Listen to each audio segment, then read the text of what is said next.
From New York, where the American stage begins, NBC presents Best Plays with John Chapman.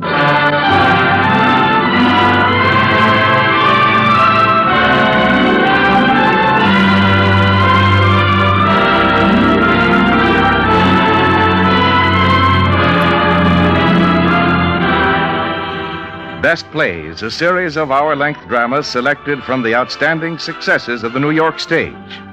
Now, John Chapman, drama critic of the New York Daily News, is here to introduce Aline McMahon and Estelle Winwood in The Madwoman of Chaillot.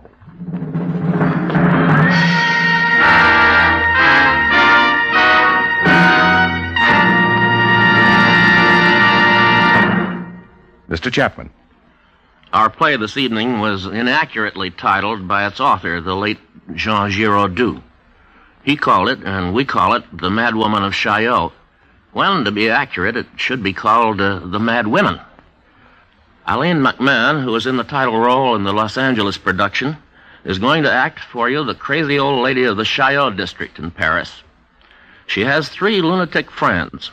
One of them is the Madwoman of Passy, and she will be played by Estelle Winwood, who is unforgettable in this role in the Broadway production of this comic fantasy in 1948. And then we also shall meet the Madwoman of Saint-Sulpice, to be played by Agnes Young, and the Madwoman of La Concorde in the person of Irene Hubbard.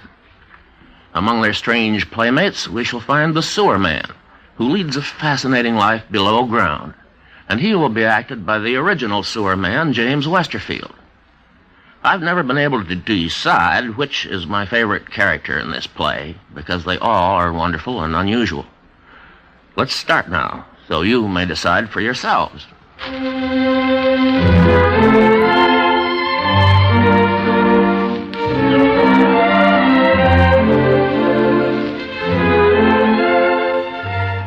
In the stately quarter of Paris known as Chaillot, between the Champs-Élysées and the Seine, across the river from the Eiffel Tower is a cafe called the Chez Francis.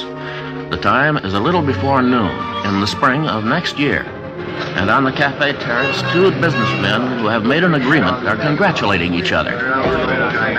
Ah, here we are. Chez Francis. Baron, this is an historic occasion, and it must be celebrated properly. Splendid. Your name is precisely the name we need on our board of directors. Now tell me about yourself, Baron. Well, my life has been relatively uncomplicated. It has consisted mostly of selling off, one by one, the various estates left me by my father. And you, Mr. President? Ah, mine has been a very different experience. I came up from the bottom. My mother spent most of her life bent over a washtub in order to send me to school. I am eternally grateful to her, of course, but I must confess that I no longer remember her face. Very touching. Now I am president of 11 corporations, director of 52 companies, and beginning today, chairman of the board of the International Combine, on which you have been so good as to accept a post. Excuse me, Mr. President. You looking for something, ragpicker? Did you drop this? I never drop anything. Then this 100-franc note isn't yours? Give it here. Go away. Oh. Are you sure it's yours?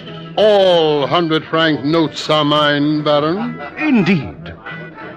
Mr. President, there's something I've been wanting to ask you. What exactly is the purpose of our new company? My dear sir, I haven't the faintest idea. Huh? But if you don't know, who does? Nobody.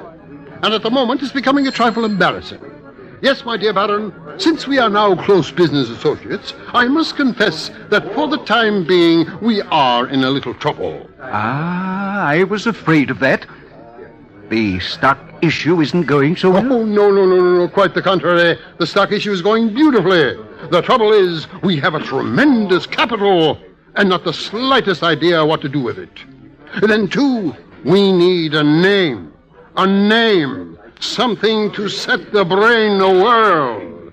United, General, International, Consolidated. Of course, that's been used before, but that's what a corporation needs. And so far, we have only a blank space. Exactly. Only a blank... My dear Baron. Yes? Look at the face of that man over there. The answer to a prayer. You call that a face? Looks more like a tombstone. It's a milestone. It's a signpost. Ah, he sees me. He'll be over. And when he comes? He will tell me what to do. You mean business is done this way? You would trust a stranger with a matter of importance? Baron, although we have never laid eyes upon each other before, that man and I know each other to the very depth of our souls. How do you do, sir? Well, I need a name. I need 50,000 cash. A name for a corporation. International Substrates of Paris, Incorporated. Excellent. That's it. Now, what does it mean? It means what it says. I'm a prospector. A prospector? Well, allow me to shake your hand. Baron, you're in the presence of one of nature's noblemen. Shake his hand. This is Baron Tomar. How do you do? Well, now that we have a name... You need a property. Precisely. I have one. Here in Paris. In Paris? You've been prospecting in Paris? For what? Oil. Oil in Paris? How is that possible? It is not only possible, it's certain. You don't know, my dear sir, what treasures Paris conceals. Paris is the least prospected place in the world. Who has ever thought of looking for oil in Paris? Nobody. Before me, that is. Genius. Why has nobody ever thought of this before? The treasures of the earth, my dear sir, are not easy to find nor get at. A prospector has many problems. I know. Snakes, tarantulas, fleas. Worse than that, sir. Civilization. And that annoys you? Civilization gets in our way all the time. In the first place, it covers the earth with cities and towns which are awkward to dig up when you want to see what's underneath. It's not only the real estate people. You can do business with them. It's human sentimentality. How do you do business with that? I see what you mean. But what's the use of arguing with sentimental fools? Imagine the choicest place you ever saw for an excavation. And what do they put there? A playground for children. Just show us the point where you want to start digging. We'll do the rest, even if it's in the middle of the Louvre. Where is the oil? Beneath this very spot. Right under here? Exactly. And so here I am, with the greatest discovery of the age on my hands. But the blasted authorities won't let me drill a single well unless I show them the oil. Now, how can I show them the oil unless they let me dig? Shall I tell you my plan? Please. What I propose is... In heaven's name, what is that? I gather it's a female. But I've never seen such a costume. Irma? Yes, Countess? Are my bones ready, Irma? There won't be much today, Countess. We had broilers. Can you wait while the gentleman inside finishes eating? And my gizzard? I'll try to get it away from him. Well, if he eats my gizzard, save me the giblets. They will do for the tomcat that lives under the bridge. He likes a few giblets now and again. Yes, Countess. I'll bring them right out. This is preposterous. I'll have her removed. Waiter! Waiter! I'm coming, sir. What will you have? Waiter, ask that woman to move on. Sorry, sir. This is her cafe. She is the manager of this cafe? She is the Madwoman of Chaillot. Good heavens, a mad woman roaming the streets. We must do something. Marcel, Oh, yes, Countess. have you found it, my feather boa? Not yet, Countess. 3 scarves, but no boa. It's 5 years since I lost it. Now, surely you've had time to find it. Boa like that doesn't just vanish, you know. A feather boa, 9 feet long. Waiter, I'm making a complaint. Against whom, Against sir? her, that lunatic female, or whatever you call her. Now, calm yourself, Mr. President. Yes, Mr. President. We were discussing my plan. Yes, your plan. But be careful. She's looking at us. Do you know what a bomb is?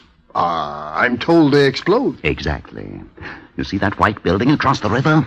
It's the office of the city architect. That man has stubbornly refused to give me a permit to drill for oil. I've tried everything with him. Influence, bribes, threats. He says I'm crazy.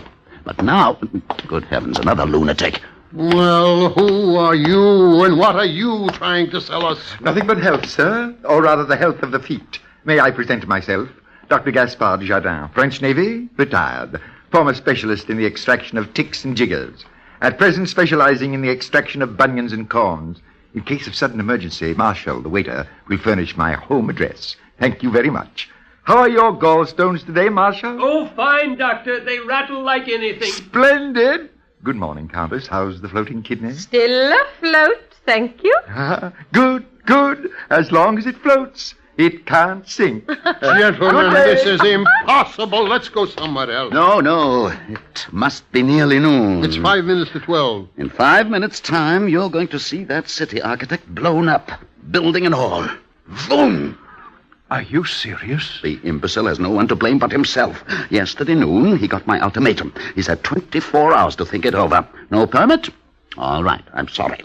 Within 2 minutes, my agent is going to drop a little package in his coal bin. And 3 minutes after that...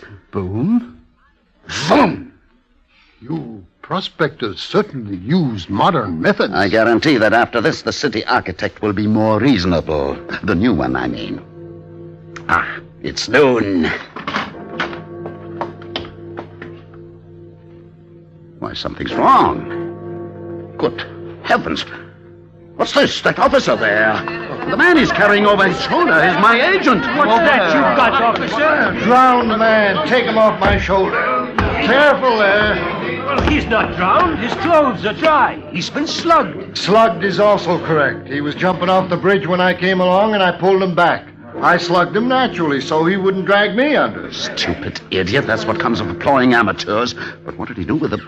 You don't think he'll give you away? Don't worry. Officer, what do you think you're doing? Life-saving. Artificial respiration. First aid to the drowning. But he's not drowning. He thinks he is. You'll never bring him around that way. That is meant for people who drown in water. It's no good at all for those who drown without water. What am I supposed to do? I've just been sworn in. It's my first day on the beat. I can't afford to get in trouble. Perfectly simple. Take him back to the bridge where you found him and throw him in. Then you can save his life and you'll get a medal. But I don't swim. You can learn how on the way down. Now, quickly, before anybody notices, take him back. All right, here we go. Stop, officer.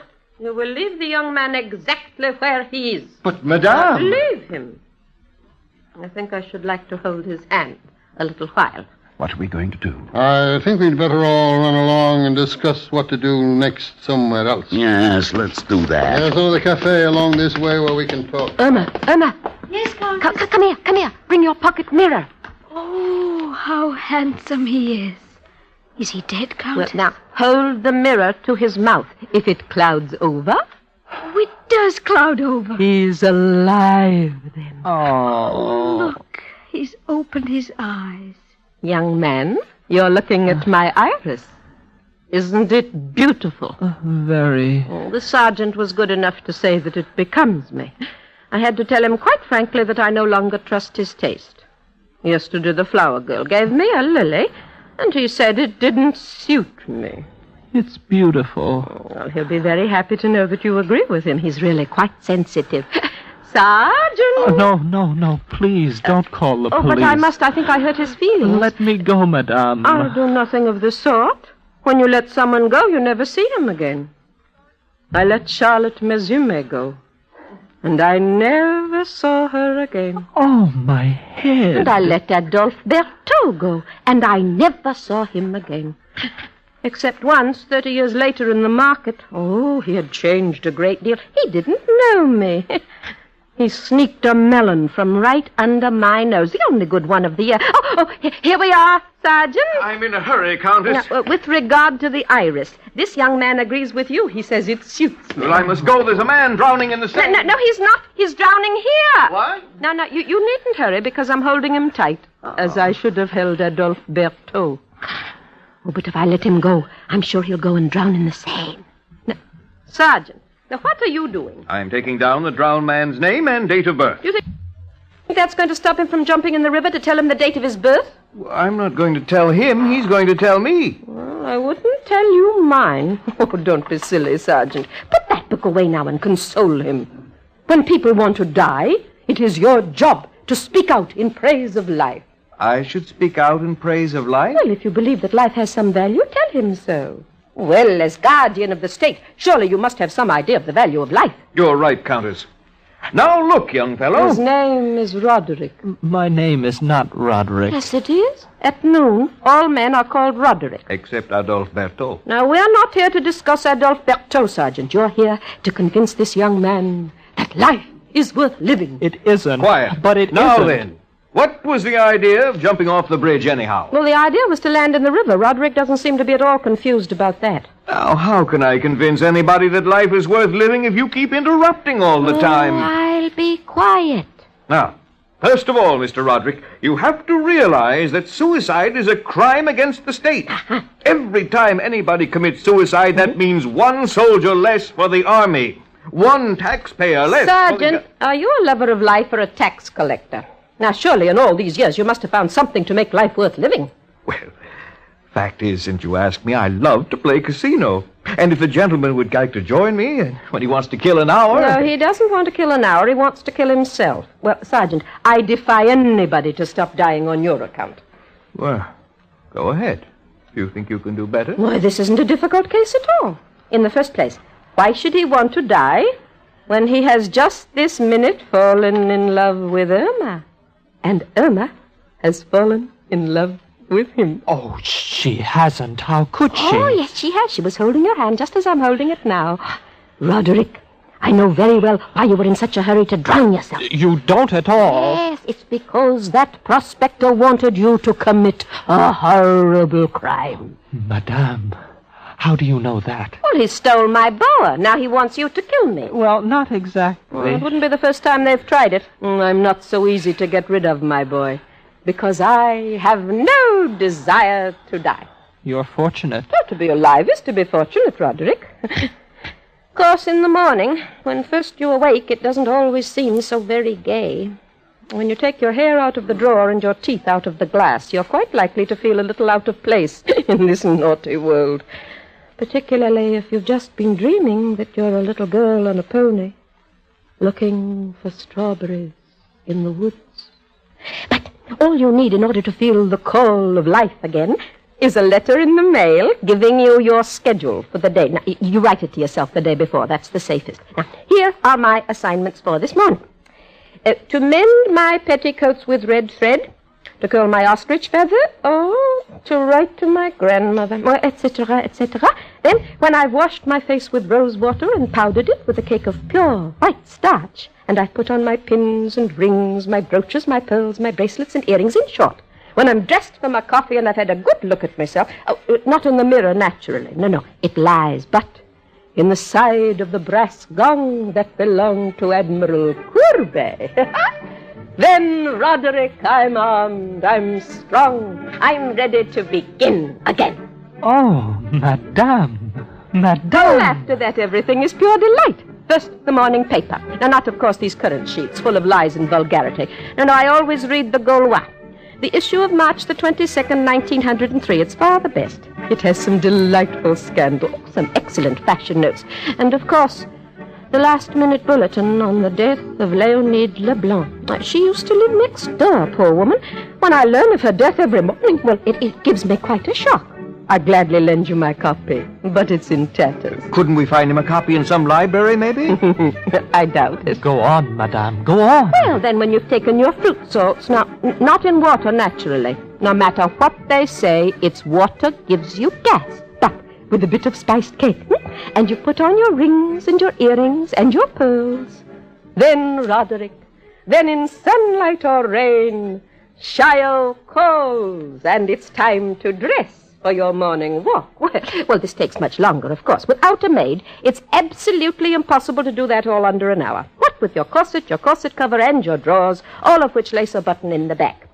Now, I asked Madame Lanvin a little while ago to fit those drawers with zippers. Well, she was quite charming, but she declined. No, she thought it would spoil the style. I know a place where they put zippers on anything. Oh, I think Lanvin knows best, but I really manage quite well. Now, what I do now is I lace them up the front and then I twist them around to the back. It's quite simple, really. Then you choose a lorgnette, and then comes the usual fruitless search for the feather boa that your prospector stole.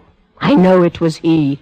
He didn't dare look me in the eye. Then all you need is a rubber band to slip around your parasol. I I lost the catch the day I struck the cat that was stalking the pigeon. It was worth it. I earned my wages that day. Countess, if you can use it, I found a nice umbrella catch the other day. Oh, Mr. Ragpicker, I didn't see you come. If you would like the umbrella catch, Countess, it has a cat's eye in it. Oh, no, thank you, Mr. Ragpicker. They say those eyes sometimes come to life. And they fill with tears. I'd be afraid. Go on, madame. Go on. Oh, so life's beginning to interest you, is it? You see how beautiful it is. I've been a fool. Tell me, what do you do then? Then, Roderick, then I begin my rounds. Well, I have my cats to feed, my dogs to pet, and my plants to water. And I have to see what the evil ones are up to in the district. Those who hate animals, those who hate flowers, those who hate people. I watch them sneaking off in the morning to put on their disguises, to the baths, to the beauty parlors, to the barbers. And when they come out again with their blonde hair and their false whiskers to pull up my flowers and poison my dogs, they can't fool me. I'm there, and I'm ready. All you have to do to break their power is to cut across their path from the left. Well, that isn't always easy. Dice move swiftly, but I've a good long stride, and I generally manage. Don't I, Mr. Ragpicker? Oh, yes, Countess. The flowers have been marvelous this Oh, year. and the butcher's dog on the Rue Bizet, in spite of that wretch who tried to poison him, isn't he friskier than ever? That dog had better watch out. He has no license. He doesn't seem to feel the need for one. The Duchesse de la Rochefoucauld's whippet is getting awfully thin. Oh, what can I do? Now, she bought that dog, full grown, from a kennel where they didn't even know his right name. Well, a dog without his right name is just bound to get thin. I've got a friend who knows a lot about dogs in Arras. Oh, ask him to call on the Duchess. She receives Thursdays from 5 to 7. You see, Roderick, that's life. Now, how does it seem to you now? It seems marvelous. Oh, that's only the morning. Oh, wait till I tell you about the afternoon. Now, in the afternoon... No, I'll have to tell you later. I don't want him to hear. Who? The one who's coming there. All right, Pierre, come along with me. I'm perfectly all right here. I said come along now. I'd better go, madame. No. It's no use. Please let go my hand. Stay where you are now. I'm holding your hand because I shall need your arm in a few minutes to take me home.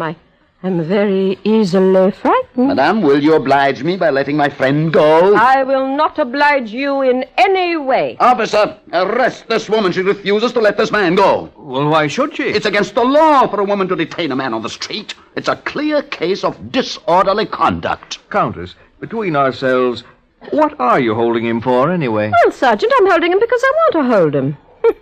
He's the first man I've ever really held, and I'm enjoying it. And I'm holding him because as long as I hold him, he's free. Pierre, I'm giving you fair warning. And I'm holding him because Irma wants me to hold him. She's in love with him. And if I let him go, it will break her heart. In that case, you must move along, Prospector. You're blocking traffic. I have your number, Sergeant. Move along. You'll regret this, Pierre. You'll regret what you've done. Thank you, Countess. He's blackmailing you, isn't he, Roderick? Yes. Well, what did you do? Murder someone? I forged my father's signature to a note. The prospector has the paper and promised to tear it up if I did what he wanted. But I couldn't do it. Well, that man is mad. Does he really want to destroy the whole of Chaillot? He wants to destroy all of Paris. Isn't that fantastic? No, it's not funny, Countess. He can do it. He's mad, but he's powerful, and he has friends. Their machines are already drawn up and waiting. In 3 months' time, you may see Paris covered by a forest of derricks. Have they lost something? Oh, they're looking for oil, Countess. They're convinced that Paris is sitting on a lake of oil. Well, suppose it is. What harm does it do? Well, they want to bring the oil up to the surface, Countess. I never heard of anything so silly. Now, what do they want with this oil? They want to make war, Countess. Oh, dear, let's forget about these horrible men. Oh, the world is beautiful. It's happy. That's how God made it. No man can change it. Countess, if you only knew. If I only knew what? Shall we tell her now? What is it you're hiding from me? You tell her, Ragpicker. You've been a pitchman. You can talk. Our friend should be here. Ma! Yes? Come here and tell Marshal to come with you and Dr. Jardin. Right away? At once. We're going to tell the Countess. Ma, you're frightening me, my friends. What are you hiding from me? Countess. There was a time when old clothes were as good as new. In fact, they were better. Because when people wore clothes, they gave something to them. You may not believe it, but right this minute, the highest priced shops in Paris are selling clothes that were thrown away 30 years ago. They're selling them for new. That's how good they were. Well? Countess, there was a time when garbage was a pleasure. A garbage can then was not what it is now. If it smelled a little strange, it was because it was a little confused. There was everything there. Sardines, cologne, iodine, roses. An amateur might jump to the wrong conclusion. But to a professional, it was the smell of God's plenty. Well. Countess, the world has changed. Oh, nonsense. How could it change? But the people are the same, I hope. No, Countess, the people are not the same. The world is not beautiful anymore. It's not happy. Why didn't you tell me this before? Because you live in a dream, Countess, and we don't like to disturb you. But how could it have happened? Countess, there was a time when you could walk around Paris and all the people you met were just like yourself. A little cleaner, maybe, or dirtier, perhaps, or angry or smiling, but you knew them. They were you. Well, Countess, 20 years ago, one day on the street, I saw a face in the crowd. A face, you might say, without a face. The eyes, empty. The expression, not human. It saw me staring, and when it looked back at me with its gelatin eyes, I shuddered. Because I knew that to make a room for this one of us, must have left the earth. A while after I saw another and another, and since I've seen hundreds come in, yes, thousands. Describe them to me. You've seen them yourself, Countess. Their clothes don't wrinkle. Their hats don't come off. And when they talk, they don't look at you. They don't perspire. Do they have wives? Do they have children? They buy models out of shop windows, furs and all. They animate them by a secret process, and then they marry them. Naturally, they don't have children. What work do they do? They don't do any work. Whenever they meet, they whisper. And they pass each other 1,000-franc notes. They don't do anything, but wherever you see them, things are not the same. So now you know, Countess, why the world is no longer happy, why we are the last of the free people of the earth. Is this true, Roderick? I'm afraid it's true. Did you know about this, Irma? All I know is that the doorman says that faith is dead. I've even had to stop taking bets over the phone. Dr. Jardin? Haven't you noticed, Countess? The pigeons don't fly anymore. They can't afford to. They walk. Well, they're a pack of fools, and so are you. Well, you should have told me at once. Why are you complaining instead of doing something about it? How can you bear to live in a world where there's unhappiness? Are you cowards? Well, if these men are the cause of all the trouble, all we have to do is get rid of them. Well, how can we get rid of them? They're too strong. The sergeant will help us. Oh, we'll drive them all into a ditch. Oh, it's not that easy, Countess. They have all the power and all the money. And they're greedy for more. Ah, then, my friends, they're lost. If they're greedy, they're stupid. If they are greedy... I know exactly what to do. Have you any kerosene in the house, Irma? Kerosene, yes. I want just a little in a bottle with a little mud.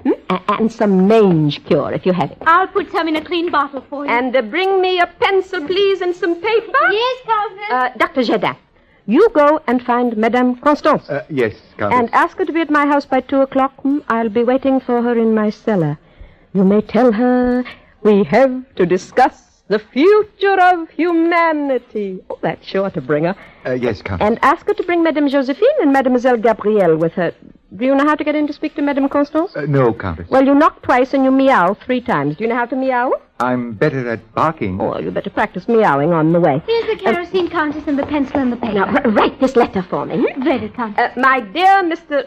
what's his name? They are all called Mr. President. My dear Mr. President, I have personally verified the existence of a spontaneous outcrop of oil in the cellar of number 21 Rue de Chaillot, which is at present occupied by a person of unstable mentality.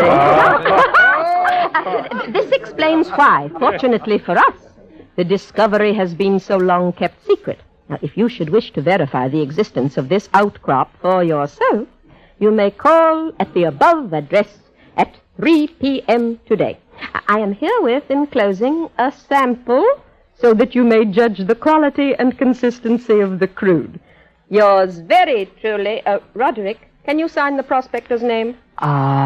You wish me to? One forgery wipes out the other. Who is to deliver this? The sergeant, of course, on his bicycle. And as soon as you've delivered it, Sergeant, you run over to the prospector's office, leave word that the president expects to see him at my house at 3. Yes, Countess. But this only takes care of 2 of them, Countess. Well, didn't I understand you to say that they're all connected like the works of a machine? That is true. Well, then if one comes, the rest will follow, and we shall have them all. Well, now, I must go and make ready for them. Roderick, you shall take me home. Oh, yes, Countess. Oh, you still look pale. I have some old chartreuse at home. I always take a glass each year. Last year I forgot. You shall have it. Anything I can do to help you, Countess? Oh, well, there's a great deal you can do. There are all the things that need to be done in a room that no man has been in for 20 years. You can untwist the blind and let in a little sunshine for a change. Oh, there's a door on the wardrobe.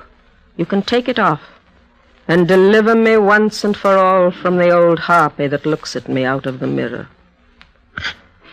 You can let the mouse out of the trap. I'm tired of feeding it. Now, each man to his post. Very well, Countess. See you later, my friend. Yes, Countess, yes. Why are you standing there, Irma? I'm thinking of Roderick. I mean Pierre. What are you thinking? I hate ugliness. I love beauty. I hate meanness. I adore kindness. It may not seem so grand to some to be a waitress in Paris. I love it. Our waitress meets all sorts of people. She observes life. I hate to be alone. I love people. But I have never said I love you to any man. I have never said I love you to anyone in the world before, but I say it now. I love him. I love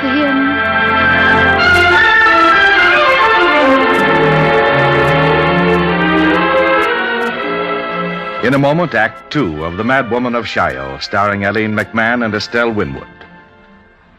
This is NBC, the National Broadcasting Company.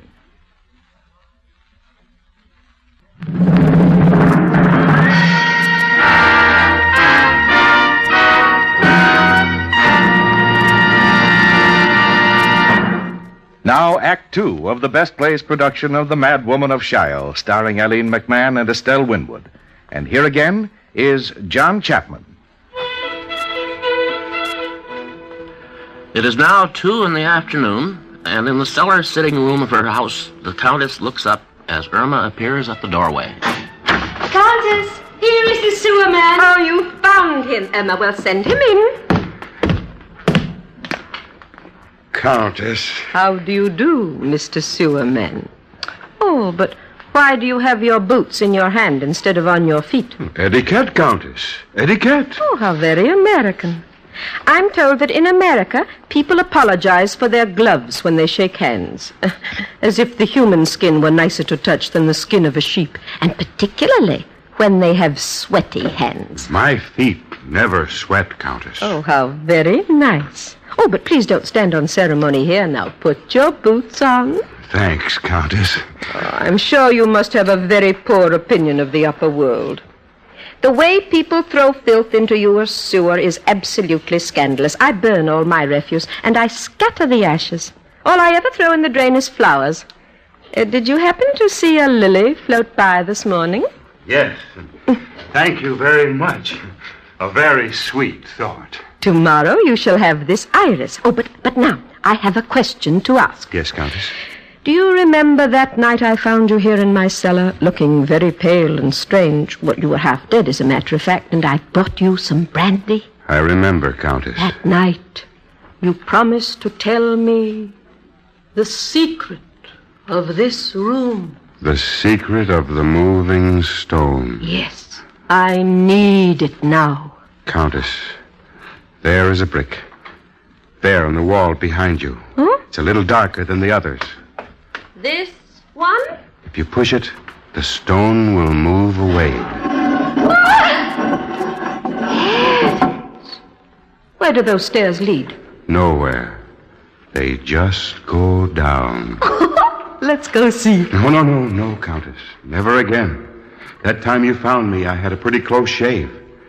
I kept going down and round for an hour. There's no end to it. Once you start, you can't stop. You came up. I'm a special case, and I stopped in time. Who could have built such a thing? Paris is old, you know. You don't suppose by any chance there's oil down there? There's only death down there. I should have preferred a little oil. How do you lower the stone? Just press on that same brick. Now, there's two in the world who know it. Countess, Madame Constance and Mademoiselle Gabrielle are here. Send them in, Irma, and show the sewer man to the door. Good day, Mr. Sewer Man. Thank you. Good day, Countess. Glad to be of service.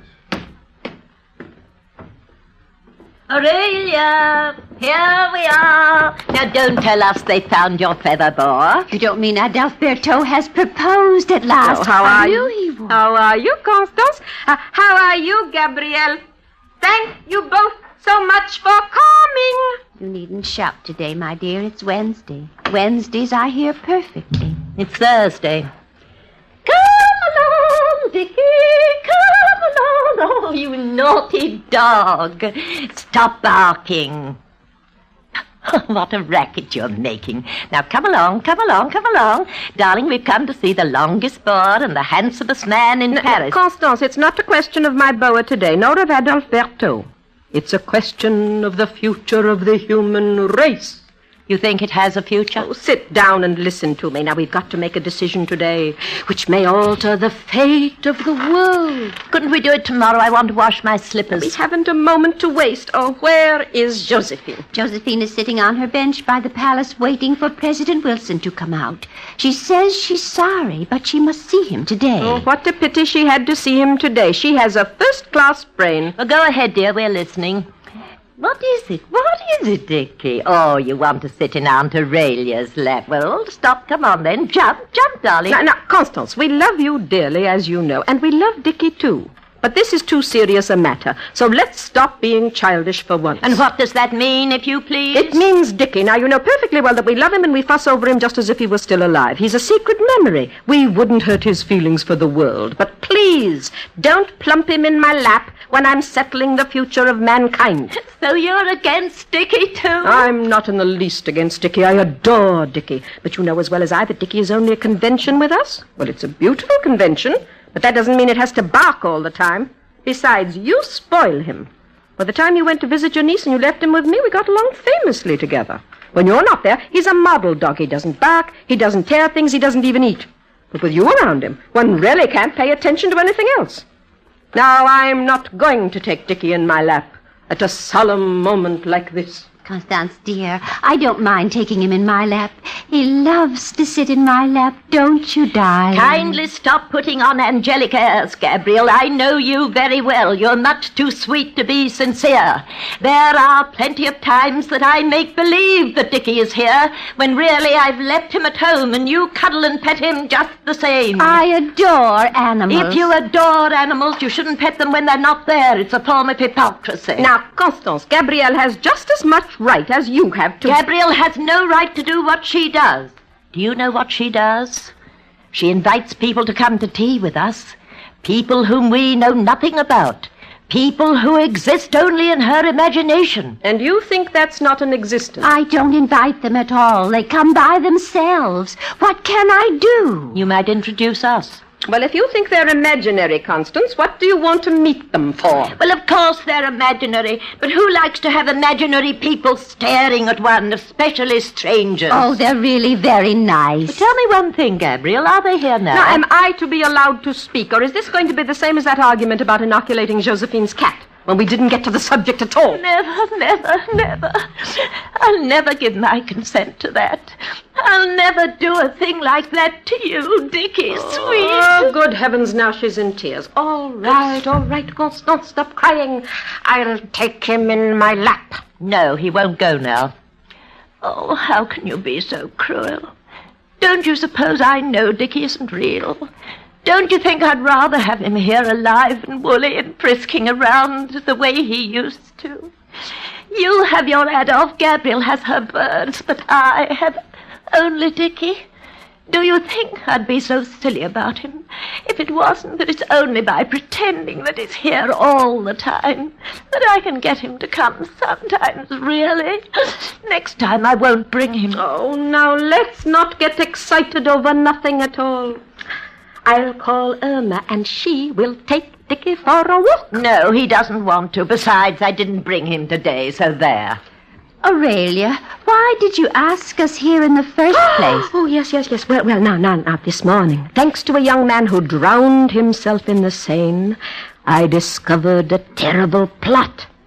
There is a group of men who want to destroy the whole city.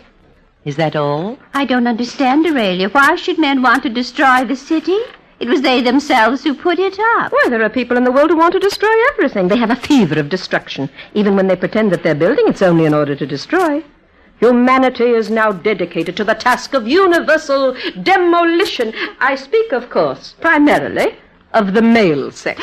Oh! Aurelia, must you talk sex in front of Gabrielle? Well, now, after all, there are two sexes. Gabrielle is an innocent young girl. Oh, she can't be that innocent. She keeps canaries. I think you're being very cruel about men, Aurelia. Men are big and beautiful and as loyal as dogs. I prefer not to marry, it's true, but I hear excellent reports of them from friends who've had an opportunity to observe them closely. My poor darling, the tide has turned. Men are changing back into beasts. Well, a man doesn't take your hand nowadays. He gives you his paw. Oh, would that bother you very much if they changed into animals? Oh, I'd love to see them like that. They'd be sweet. You'd make a fine rabbit, Constance, wouldn't you? I? A rabbit? Oh, naturally. You don't think it's only the men who are changing? No. You'd change along with them, husbands and wives together. We're all one race, you know. And why would my husband have to be a rabbit if he were alive? Remember his front teeth when he nibbled his celery? I remember. I am happy to say absolutely nothing about him. All I remember is that time Monsieur Le Courtier tried to kiss me in the park. Oh, yes, of course. What does that mean, if you please? Yes, of course. Now, Constance, just this once, look us in the eye and tell us truly. Did that really happen, or did you read about it in a book? Now I'm being insulted. Now, we promise faithfully. We'll believe it all over again, won't we, Gabrielle? But just tell us the truth, this once. How dare you question my memories? Suppose I said your pearls were false. They were. I'm not asking what they were. I'm asking what they are. Are they false, or are they real? Why, everyone knows that when you wear pearls little by little, they become real. Isn't it the same with memories? No, do not let us waste time. No, I must go on. But furthermore, I think Gabrielle is perfectly right about men. There are still plenty of men who haven't changed a bit. Now, there's an old senator who bows to Gabrielle every day when he passes her in front of the palace, and he takes off his hat each time. That's perfectly true, Aurelia. He's always pushing an empty baby carriage, and he always stops and bows. Don't be taken in, Gabrielle. It's all make-believe. I warn you, Gabrielle. Don't let this senator with the empty baby carriage pull the wool over your eyes. He's really the soul of courtesy. He seems very correct. Yes, those are the worst ones. Gabrielle, beware. He'll make you put on black riding boots while he dances the can-can around you, singing Lord knows what filth at the top of his voice. You think that's what he has in mind? Why, of course. Men have lost all sense of decency. We live in the reign of the golden calf. Did you realize that, Gabrielle? Men now publicly worship the golden calf. How awful. Have the authorities been notified? The authorities do it themselves, Gabrielle. The world has gone out of its mind. Unless we do something, humanity is doomed. I know what I always do in a case like this. Oh, yes, you write to the Prime Minister. He always does what I tell him. Does he ever answer your letters? He knows I prefer him not to. It might excite gossip. What do you suggest, Gabrielle?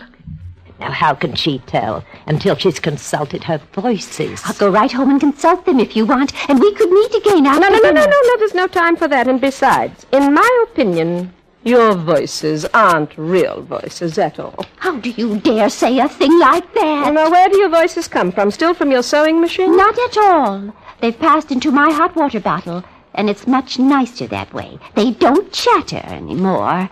They gurgle. Well, I don't call that voices. Objects talk. Everybody knows that. That's the principle of the phonograph. But to ask a hot water bottle for advice is silly. What does a hot water bottle know? No, my dear. All we have to consult here is our own good judgment. Well, tell us what you've decided.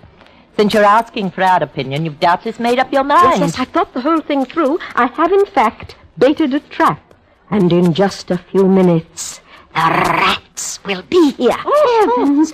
What are you going to do with them? Oh, now that's just the question. Suppose I get all those wicked men here at once in my cellar. Have I the right to exterminate them? To kill them? It's not so easy to kill them. Now, let's say you have a tank full of burning oil all ready for them. Now, how are you going to get them to walk into it? There's nothing so stubborn as a man when you want him to do something. You leave that to me. I wish Josephine were here. Her sister's husband was a lawyer. She knows all about those things. Do you ever miss a cold when it's gone? When the world feels well again, do you think it will regret its illness? No, it will stretch itself and smile, and that's all. Countess, Madame Josephine is here. Thank heaven. We're saved. My dear friend, today, once again, I waited and waited for President Wilson, but he didn't come out. Well, you'll have to wait quite a while longer before he does. He's been dead since 1924. I have plenty of time. Well, in anyone else, Josephine, these extravagances would seem childish. But a person of your good judgment doubtless has her reasons for wanting to talk to a man to whom no one would listen when he was alive. Now, we have a legal problem for you. Suppose you had all the world's criminals here in this room, and suppose you had a way of getting rid of them. Yes? Would you have the right to do it? Why not? Exactly my point. But Josephine, so many people. The more there are, the more legal it is. That way it's impersonal. It's even military. It's the cardinal principle of battle. You get all your enemies in one place and you kill them all together at one time. Of course, if you had to track them down one by one in their houses and offices, you'd get tired and sooner or later you'd stop. Oh, I believe your idea is very practical, Aurelia. I can't imagine why we never thought of it before. Well, bless you, Josephine. I was certain you'd see it the way we do. Very well. Now that's settled, and let's have our tea. Quickly, though, for they will be here shortly.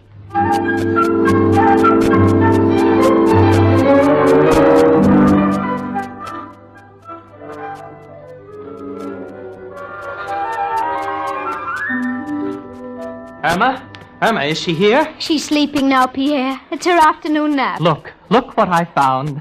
Her feather boa. Where did you find it? I took the mirror off the wardrobe door. It was behind it. Oh, how happy this will make her. Take it in and put it where she'll see it when she wakes. All right. Oh, she'll be so pleased. It's been lost for 5 years. Is it you, Adalberto? No, madame. It's only Pierre. No, don't lie to me. Say that it's you. Yes. It's I. Would it cost you so much to call me Aurelia? It's I, Aurelia. Why did you leave me, Adalberto? Was she so lovely, this Georgette of yours? You are 1,000 times lovelier. Oh, she was clever then. She was stupid. When you looked into her eyes, you saw a vision of heaven, perhaps? I saw nothing. That's how men are. They love you because you're beautiful and clever and soulful. And they leave you for someone who is plain and stupid and soulless.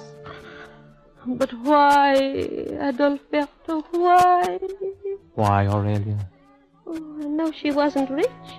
Because when I saw you that time in the market and you snatched the only good melon from right under my nose, your cuffs my poor friend. They were badly frayed. Yes, she was poor. It was on the way home from the theater when I first took your arm, because it was windy and it was late. I have never set foot in that street again. I go the other way round. It's not easy in the winter when there's ice.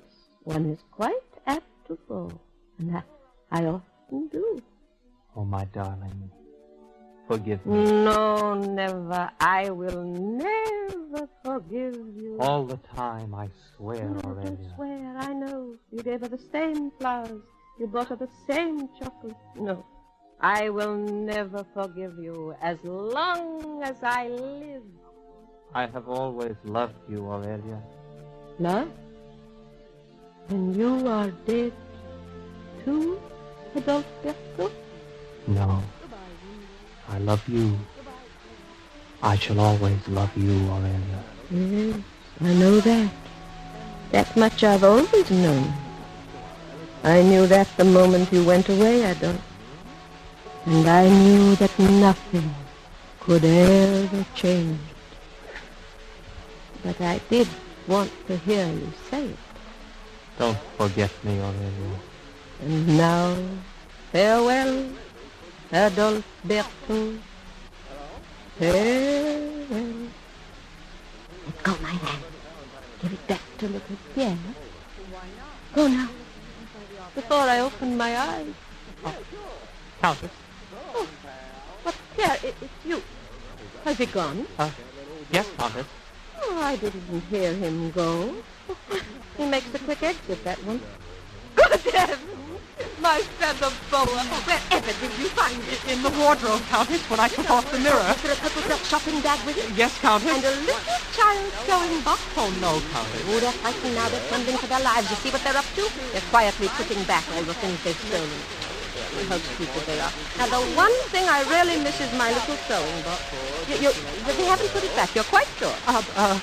What was it like? It was green cardboard with gold braid all around it. No, it's not there, Countess. The symbol was gilt. I swore I'd never use any of it. Look at my poor finger. Countess, you were right. There's a procession outside, and the streets are full of taxis and limousines. I will receive them alone. Here, you and Irma go and bring all our friends here. Now, wait, here. Press that blackened brick in the wall there. This one, Countess? Yes, press it quickly. Where do those stairs go? Never mind, pal. Hurry on. Now, they'll be here. Go and find your friends, all of them, and bring them here. Oh, yes. And I mustn't forget that I'm supposed to be deaf. I want to hear what they're thinking. I'll tell them. Go now, Irma. Run along, Pierre. Yes, Countess. Ah, Mr. President, and the prospector, and Baron. Well, you're very welcome. You are expected. This is my board of directors, madam. The Countess is quite deaf, gentlemen. You will have to shout. I had a premonition, madame, when I saw you this morning, that we would meet again. Louder, the old chuckle. I have here a letter, madam. Is it true that you located me? Oil? Yes, that is true. Then sign the paper, please. Oh, what is it? Your contract. Oh, thank you. Certainly not. It's a waiver of all rights. Now, madam, just show us the will, and this package is yours. What is it? A gold brick. 24 carats. For you. Don't worry, we'll pick it up again when we're out.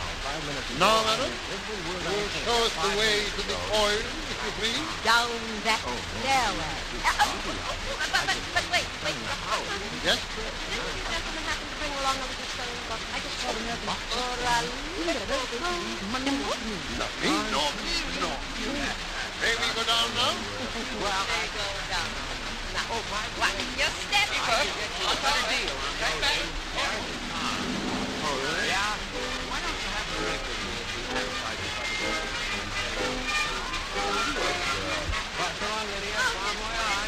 Where have they gone? We'll pass them. Mr. Rector, look who's in there. All of you two come in. Where have they gone, Countess? They have evaporated them, and they were wicked, and wickedness evaporated.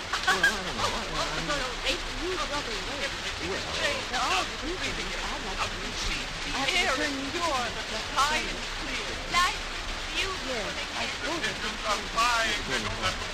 Well, the air is like Christmas and young grass tropical flavor. It's impossible. Everywhere, people are smiling. And down the street, others strangers are shaking hands. They don't know why. From now on, there will be no more hungry cats. That's such a door like me. Now on every time Paris is watered, the sewers will be playful. Yes? Oh, Mr. Sewer Man, how lovely. I speak for the adult nerve.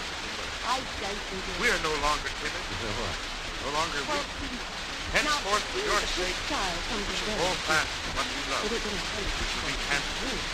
Come, be forever immaculate. Countess, we bring you this melody, and with it, our heart. Will you do us the honor to be our wife?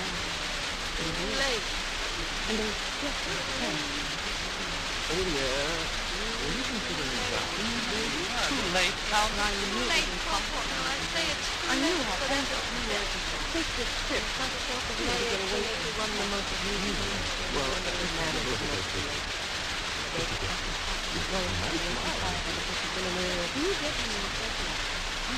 not too late. The day, the time. It is Paris. It is Imperial Guard. The other kind of us. It is nothing.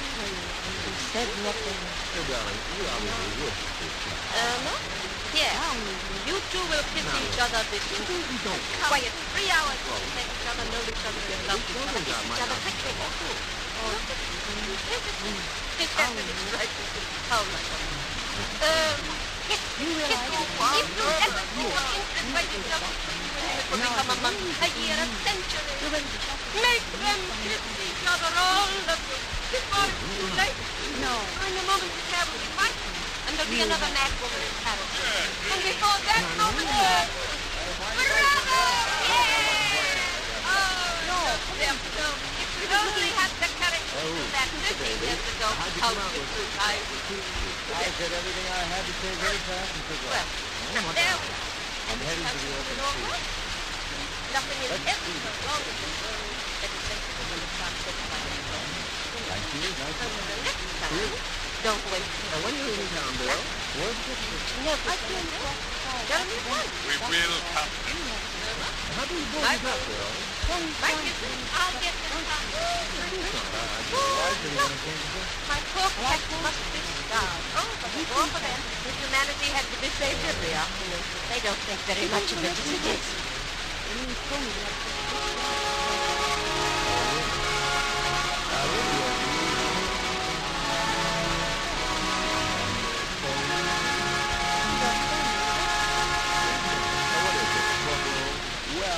You have just heard the best played production of The Madwoman of Chaillot, starring Ellie McMahon and Chapman. And here again is your host, drama critic John Chapman. Well, the Madwoman wasn't really so bad, was she? Our thing. All the others. Now, for next week, this play will be Elizabeth comedy drama about the last 8 days of the real life of our late outlaw, Jesse James. The title is Very Legend. John Portman, Jesse James, Chapman saying goodbye until then.